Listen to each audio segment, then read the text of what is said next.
मत बुरे कर्म कर बंदे वरना पछताएगा। शब्दों में थोड़ा सा अंतर हुआ।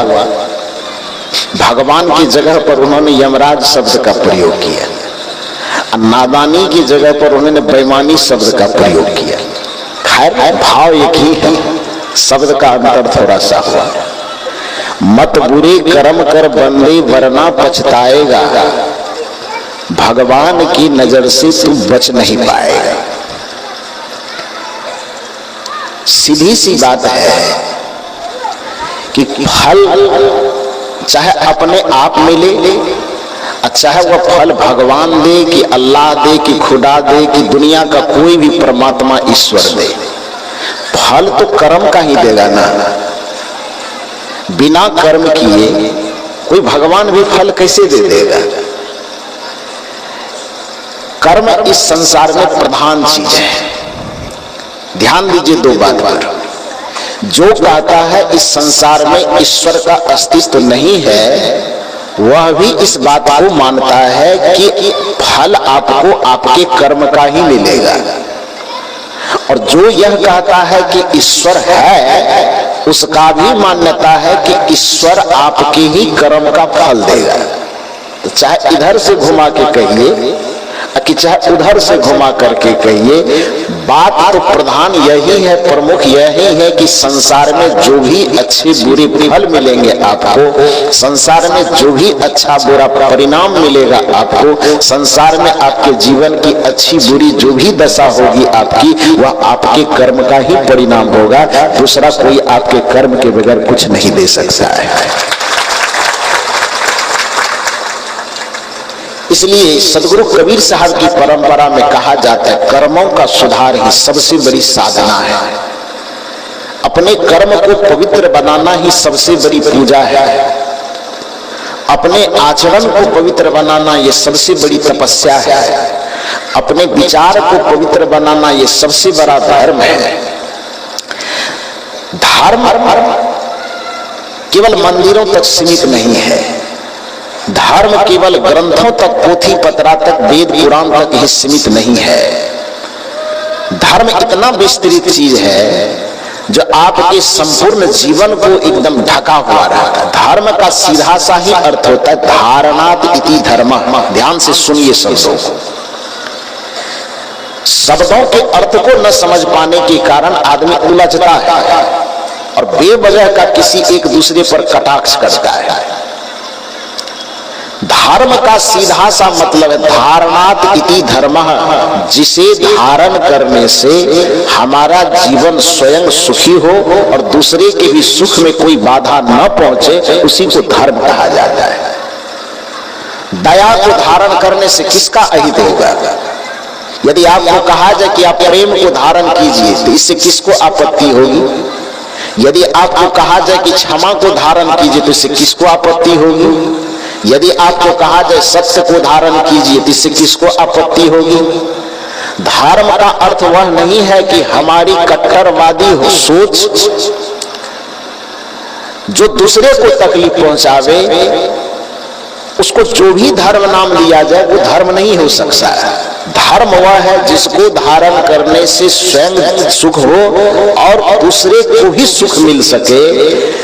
जिस जीवन को, जिस चरित्र को, जिस आचरण को, जिस व्यवहार को, जिस विचार को धारण करने से स्वयं भी शांति प्राप्त करें और हमारी शांति से किसी दूसरे की शांति में बाधा न पहुंचे, हमारी स्वतंत्रता से किसी की स्वतंत्रता में बाधा न पहुंचे, हमारी अभिव्यक्ति से किसी की अभिव्यक्ति में बाधा न पहुंचे और हमारे सम्मान और स्वाभिमान से दूसरे के सम्मान और स्वाभिमान में बाधा न पहुंचे, इसी को धर्म कहा जाता है। यही संतों की दृष्टि में धर्म है।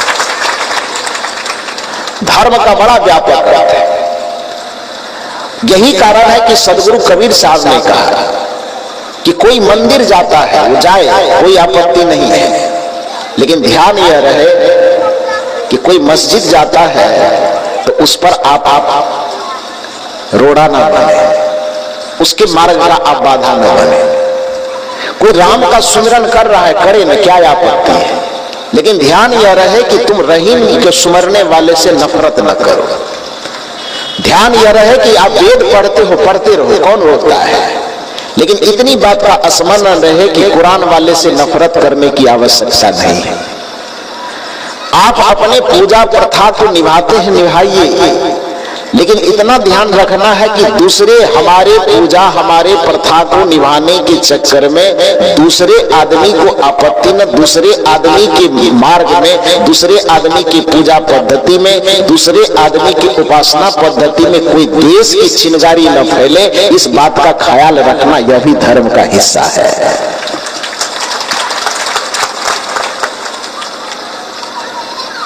इसलिए कबीर साहब ने धर्म की परिभाषा देते हुए कहा कि जहां दया तहां धर्म है, जहां लोभ तहां पाप, जहां क्रोध तहां काल है, जहां क्षमा तहां आप।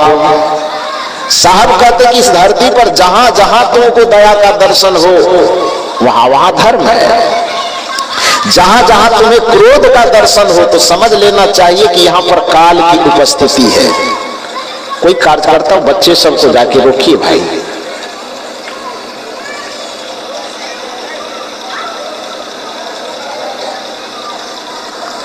बोलिए सदगुरुदेव की। तो सदगुरु कबीर साहब कहते हैं कि जहां दया तहां धर्म है।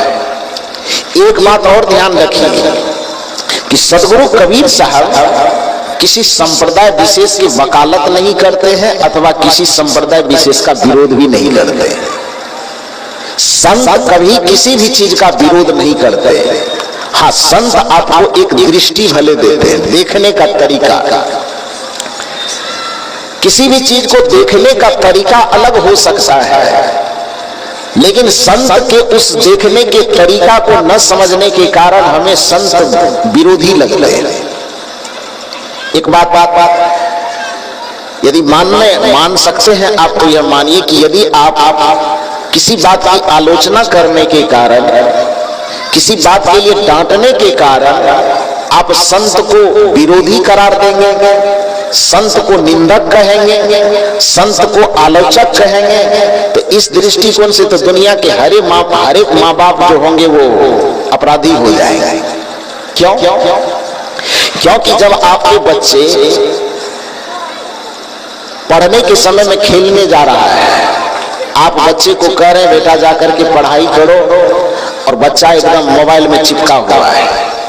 आप अपने बच्चे से प्रेम से कहते हैं कि बेटा पढ़ाई करो, और वह बच्चा रोड पर जाकर के 12 बजे दिन में क्रिकेट खेलने की जिद कर रहा है।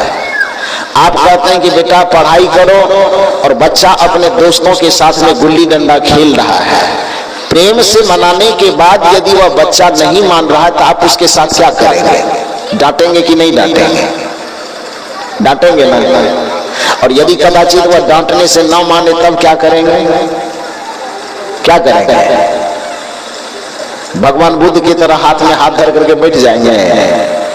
तब लाठी डंडा जूता चप्पल जो भी मिलेगा उससे उस बच्चे का स्वागत कीजिएगा कि नहीं कीजिएगा? तो बच्चे को आप लाठी डंडा से मार रहे हैं, डांट रहे हैं, फटकार रहे हैं, तो क्या आप बच्चे के दुश्मन हैं? बच्चे को डंडा से आप मार रहे हैं, आवेश आने पर मुंह से अपशब्द भी निकाल देते हैं, जरूरत पड़ने पर मुंह से गालियां भी उसे बक देते हैं, आवेश ज्यादा आ जाने पर उसे बाल पकड़ते हैं, गाल में 2 तमाचा खींचते हैं, तमाचे से नहीं बनता तो लाठी डंडा जो मिल जाए उस समय उस पर प्रहार करते हैं। तो क्या इससे मान लिया जाए कि आप बच्चे का दुश्मन हैं? तब क्या है? आप बच्चे के हितैषी हैं। बच्चे को भले समझ में नहीं आएगा क्योंकि उसके समझ का स्तर अभी उतना उठा नहीं है। वो यदि आपको दुनिया का प्रत्येक बच्चा सबसे बड़ा दुश्मन इस संसार में अपने माँ बाप को ही समझता है। क्यों समझता है?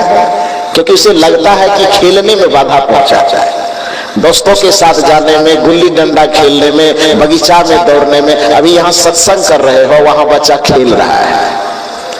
जब कोई व्यक्ति डांटने के लिए उसे गया तो वो बच्चा को अच्छा लगेगा कि बुरा लगेगा? उसको तो बुरा लगेगा ना, बच्चे को। तो क्या मान लिया जाए कि जिसने बच्चे को डांटा, जिसने उसको यहां से भगाया, भागो यहां से, तो क्या वो बच्चे का दुश्मन हो गया? दुश्मन नहीं हुआ। बच्चे के समझ की स्तर इतनी ऊंची नहीं है कि वो जान सके कि सत्संग का महत्व क्या है। बच्चे का बौद्धिक स्तर इतना ऊंचा नहीं हुआ है कि वो समझ सके कि पढ़ाई का महत्व क्या है। बच्चे के समझ का स्तर इतना ऊंचा नहीं हुआ है कि वह समझ सके कि विद्यालय में जाने का महत्व क्या है।